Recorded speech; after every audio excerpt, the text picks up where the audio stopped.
Hi there, Stampers. This is Lisa with Queen Bee Creations. Surprise! This is a time I normally don't go live. It is 2:30, but it's a Wednesday, and I normally go live on Mondays and Thursdays. But the mailman brought me something today that I just couldn't wait to share with you. I have the new Stamp Positioner tool from Stampin' Up. Stampin' Up came out with the Stamparatus. Some of you may remember that, maybe even still have it. That was out a couple years ago, and there was a lawsuit between Stampin' Up and lots of other companies and My Sweet Petunia, who makes the Misty, and they said that there was a copyright infringement and everybody else had to stop producing it. I don't know if they won or Stampin' Up gave up because it was costing a lot of money, but we lost the Stamparatus. And so ever since then, people have been asking for a new stamp positioner tool. Well, they came up with one, and I have a copy of it in my hands right now. Now, there's a little caveat because if you're a Stampin' Up demo, you can only order it until February 2nd. If you don't get it by then, you're kind of SOL for a while. If you're not a Stampin' Up demonstrator, the way that you get it is you buy a Stampin' Up starter kit. That doesn't mean you have to go out and start a business. It just means you have to buy the starter kit. You basically spend $99, get $125 worth of product of your choice, and then they're going to throw in the $50 value Stampin' Positioner as a freebie with that kit. It's going to be added to the product line, we're told, like in the future, but we're not sure when that is because they wanted to keep this an exclusive sign-up deal for the month of February. So between February 3rd and March 2nd is when you can get your hands on one of these for free.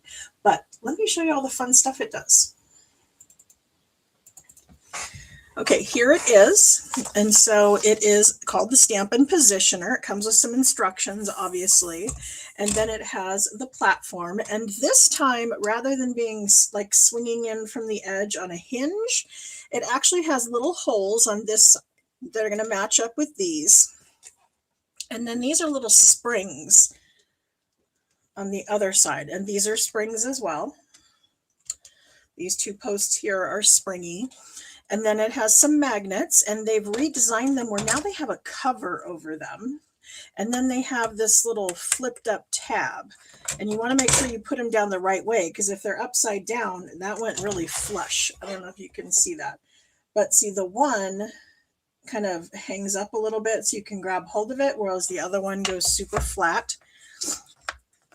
But they still are easier to grab. If you're using a smaller stamp, there's a smaller little platform, I guess we're going to call these, and they're going to go over these pegs here on the side, and it's going to have springs here and here. Okay, so it's, I don't know, let's see, let's pull out the Stamparatus and see size-wise what our comparisons are. Okay, so here's the Stamparatus. So it is kind of with the springs, it's a little thicker. But if you look on the side, that's pretty thick. And this one's not as thick. Okay, which makes this one a whole lot more lightweight. I'm not going to say it's any less durable because the plastic pieces are kind of the same. It does still have the 1/4 inch grid on it, whereas this one was etched and a little hard to see. This one is kind of, I guess, painted on there. I don't know. It's a decal of some kind. So I don't know. I may spray mine with something to try to protect this from wearing off. And then an option you can get with it is this grid paper that's going to come in a pad. And so you can get this. They rest on these little posts right here. And then, of course, this lines up over here. Like I said, this had the two different platforms, and it had a difference between whether or not you were going to use red rubber or you were going to use photopolymer. This one doesn't have that. It's going to work with both. Let's see. Let's make something. How about that? So they're telling us that the way their instructions are telling us to deal with this, when I played around with it some earlier, they were kind of setting it in the middle. I've also watched the video from Stampin' Up. That was in my newsletter. But there's a groove right here. I don't know if you can see that. Can you see the little triangle right here? That's supposedly where you're supposed to line up your paper. And when you put it right here in between these two pegs, that's going to keep that straight up the middle. And then we can do things like, let's see, let's take this. So this is one of the flowers out of Lovely Arrangements. So I'm going to set it on my project where I want it. I'm going to set my plate down and I'm just going to push.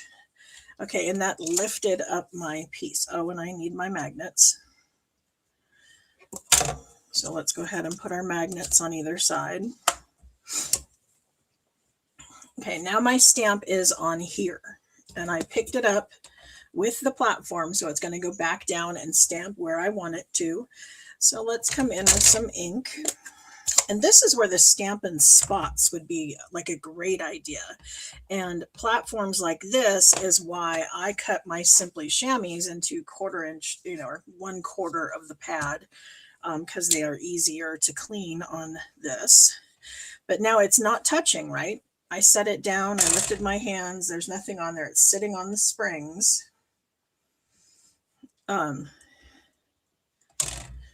Somebody's saying, what are the pages to the right for? I'm not sure what you mean by pages on the right. Did I talk about it already? I know I mentioned the...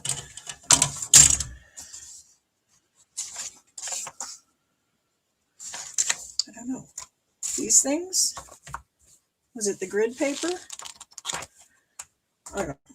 I don't know. If you can ask me again or explain further, I'll answer. I'm just not sure what you mean by that. But I'm going to rotate this 1/4 turn, and then I'm going to place that again, and then we're going to ink this again.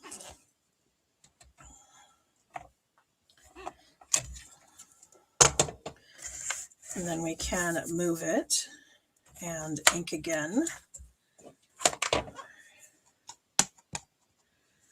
Now the cardstock I'm using here is 3.5 by 3.5. I didn't really have a stamp that was current that has kind of an arch with it, but I know like over Christmas we had several that was like a bow of something that was kind of in an arch format. So this is a great way to make a wreath.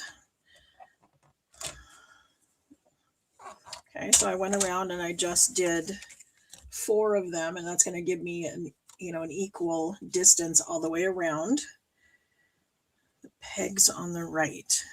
These here are what this little thing is going to rest onto. There's little holes up here on the smaller piece, and we'll use that in a minute. These, of course, are the springs that go with these springs here for stamping that. I played around with a 4-inch, and so that gave me this. So a 4x4, and that stamp gave me this. And a 5x5, I actually did the 4 in the corner, and then I moved the stamp and picked it up again. Like I put it in between the 2 flowers and then used my platform, picked it up, and then rotated the 4 turns, and that got me these 4. So again, if I had a stamp with a little more of an arch, you can see how that would really easily make a round circle or a wreath out of something. Okay, the other thing that it's really great for is doing things like this, where you would have a consistent stamping down in a line. And so I'll show you how I did that one.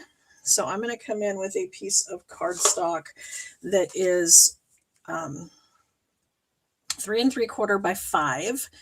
And I'm going to set this down on here, and I'm actually going to move it over to the little 1/2 inch line. I mean, I could have put it up here, but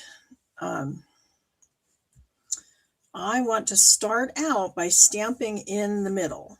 And so I wanted to be able to find the middle, which is going to be this dark line right here. This is going to be my halfway point because there's 2.5 inches this way and 2.5 inches that way.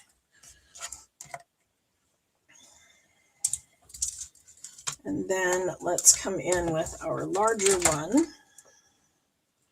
And so, like I said, I'm going to be using this dark line here as my center. So I'm trying to arrange my stamp between these two here because it's 1 inch tall and I want it in between there. And once I've, wiggled it around and figured out where I'm at, maybe I'd even want to use a ruler. I don't know. It depends on how picky you are. But then I'm going to set this up here on my pegs and I'm going to push down and pick it up. Now I can look at this and see that I'm not straight. Can you see how that goes at a little bit of an angle? So I know that my L is where I wanted it, but I'm going to shift this over and I'm going to just make sure that my E and my L are on the same grid line so that I am indeed straight. Okay, then I'm going to go back to this again. My holes are right here and there's none on this side, so you have to put it that way. I'm going to start with those center pegs. Let's go ahead and ink this up. And stamp it. Now I could just, see it, I missed. See, this is one of the great things a stamp positioner is good for, is we can come back in and we can stamp in exactly the same spot and fix that. Okay, so that L that was missing before, now it's there. Okay, and the next one would go here, but I'm going to alternate colors. So I'm going to bump it over one more. So I'm going to go on those pegs, but let's do this again.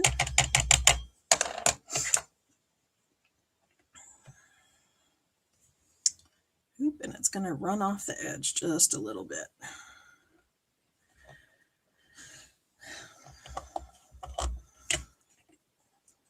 Just barely. Okay, now I'm like bringing my pad over because the pads have these grooves on the side that'll hold your fingers, and the foam is raised above the case, so it's really easy to grab hold of, and the foam is higher, so you can very easily go this way. You can also lay it down and take your piece over and go this way. So it's up to you and what you're more comfortable with and which way you would want to do that. Okay, so now what I want to do is I want to change colors. So I'm going to bring in my Simply Chamois that I've cut into 4, clean this off, and then I'm going to pick up Fresh Freesia. That was Bubble Bath. So I'm going to ink this up. Mind you, I have not moved this stamp whatsoever.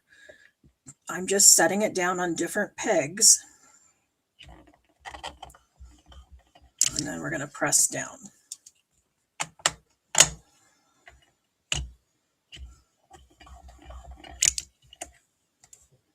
Okay. So that got me a straight line of a word that's all perfectly aligned. And remember, I started in the middle and then I worked my way out. That's how I was sure that it was all going to fit on the one layer. I did the same thing when I did this one.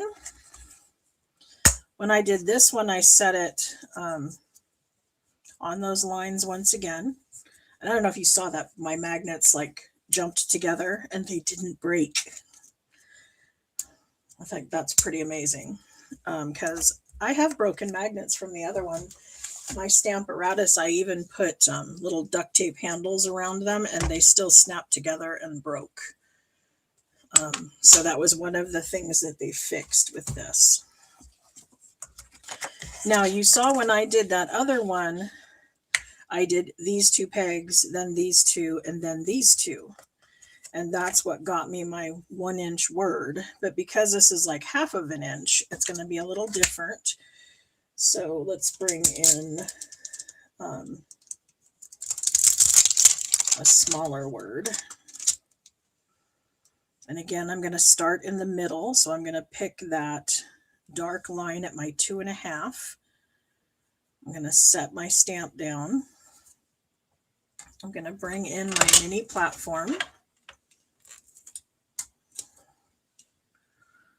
I'm going to go ahead and pick that up. I'm going to double check that I am indeed, on a line. I'm straight. I could go a little bit down. I'm going to make sure I'm on those dotted 1/2-inch lines. I'm pushed up against those pegs.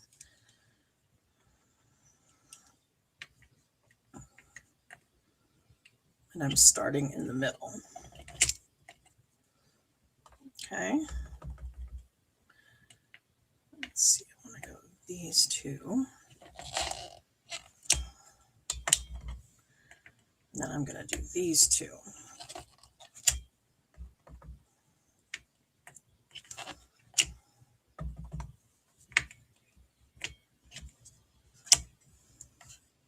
Okay, now I'm going to switch colors. Somebody's asking if in the future if the pegs might hold stencils. That would be a really cool idea. That's something I'll have to stick into the suggestion box.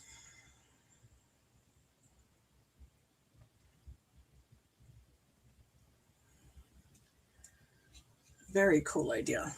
Okay, so like I said, I'm going to switch colors now. And so I'm going to clean this off. I'm going to come back in with my bubble bath. And then we're going to pick which pegs we are lining up on. Oh, and it's not going to line up. So again, I'm going to need to move my stamp. Okay, so I'm going to clean this off really good. And then I'm going to place it in between. And as long as it's clean, it's not going to leave a mark on the paper. Come back in on 2 pegs. This time it's going to pick it up a little higher. Okay. So again, I'm going to make sure I'm straight.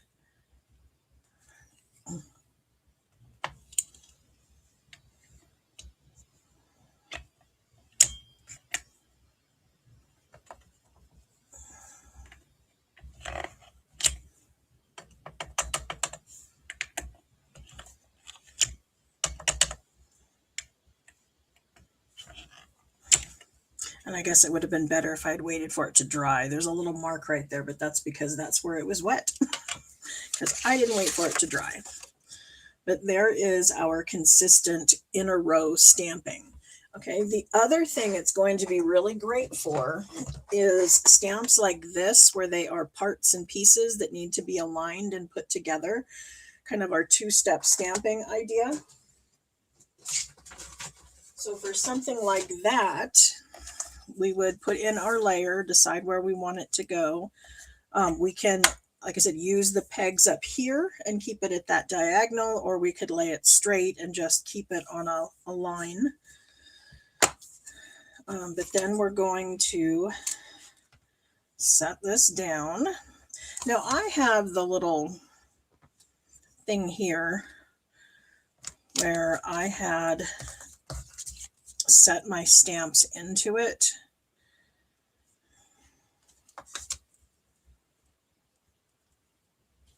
And then picked it up.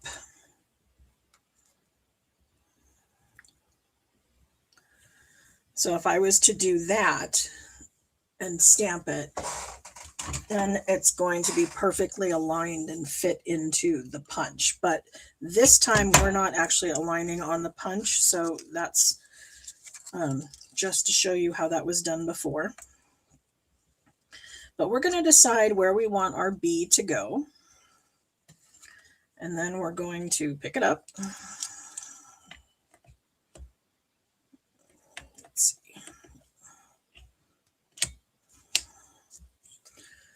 Now the body of the bee we'll do in Daffodil Delight.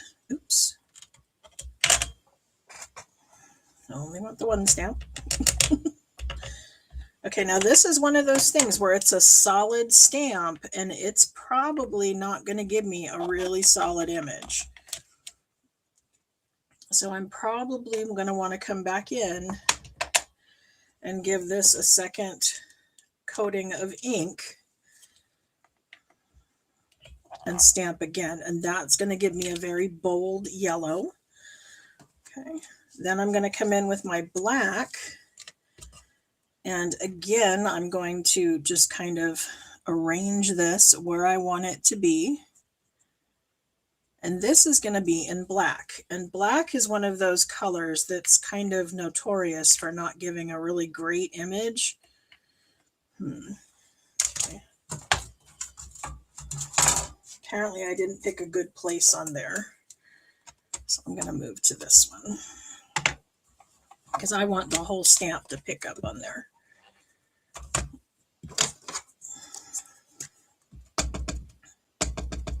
Now it seems like no matter how hard I try with black, I don't get that really bold black that I'm going for.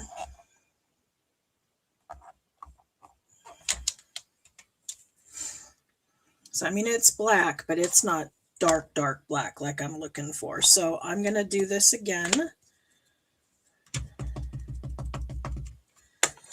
And I'm going to give it some more ink and I'm going to go back in the same spot. And that's just going to make my black that much bolder for my bumblebee. So I like that a whole lot better. Okay, then we're going to do his wings. And we probably could have done, well, I guess we couldn't have done them at the same time if I want the wings to actually touch the black. You know, we're coming right up to it. And then we're going to do his face. But this allows you time to like play around and decide where you like it and work on placement of everything. And then you can come in with your plate and pick it all up.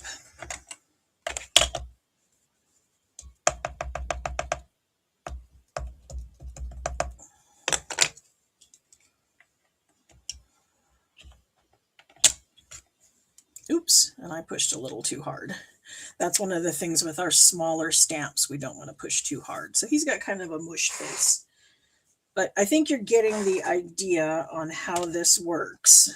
If I wanted to give his wings a little bit of transparency, I could do that. I would probably want to mask his body first with some masking paper so the point of the heart didn't come in here, but I might put some, I don't know, balmy blue or smoky slate, pool party, maybe even a second generation of one of those.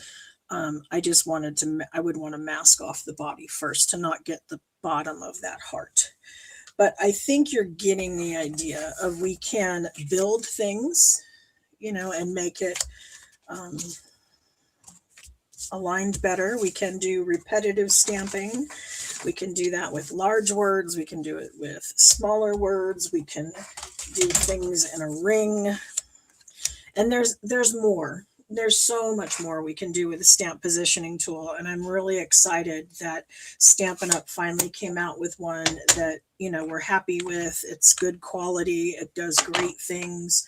And it doesn't void anybody's patent. We're not stepping on anyone's toes. This is ours. And like I said, the only way you can get it is by buying a starter kit. As a new demo next month from February 2nd to March 3rd. You can join my team. They'll add that onto there for free. If you're a current demo, you only have until February 2nd to buy it. And then once it's available to the public, it's no longer available to us. So jump on that now if you're a demo and keep your eye out on my newsletter. Okay, there's already one like this on the market. Maybe there is. I don't know. I just know that they went through a lot of trouble to make sure that this is something that we're not violating a copyright on. And once we release it, it's ours and we can keep it in the line. So it will be added to the line in the future. We're just not sure when that is. Does anybody have any questions I can answer?